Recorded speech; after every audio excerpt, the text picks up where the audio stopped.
Ako po si Bolsy, ang panganay na anak ni Ninoy at Cory Aquino.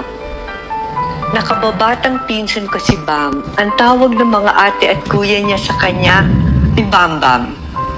Noong pinatay ang dad at nagsimula ang mga rally at protesta para maibalik ang kalayaan ng ating bansa, kasama na namin si Bam Bam.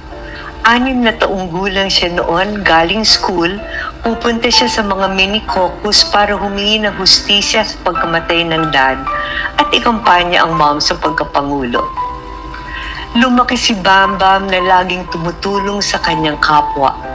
Ipinagpatuloy niya ang public service bilang youth leader. Nang maging senador siya noong Pangulo si Noynoy, ang mahihirap at maliliit na negosyo ang kanyang tinutukan. At ipinaglaban niya na maging libre ang edukasyon para sa lahat ng Pilipino.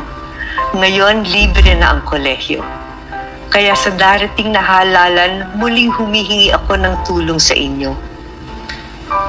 Yung pagmamahal na ipinaramdam ninyo kay Ninoy, kay Cory, kay Noynoy at sa buong pamilya namin sa mahabang panahong magkakasama tayo, ang hiling ko po, sana iparamdam natin kay Bam Bam.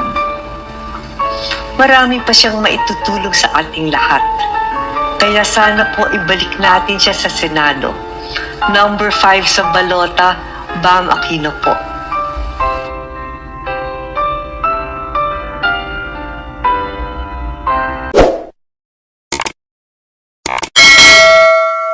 Welcome to Team Sam TV, your channel for the latest news updates. Here, we break down the biggest stories from around the globe, covering everything from breaking news to politics. Whether you want to stay informed or just catch up on what's happening, we've got you covered. So, don't forget to subscribe and hit that notification bell so you never miss out on the latest news. Join the Team Sam TV family, and let's explore the world together, one update at a time.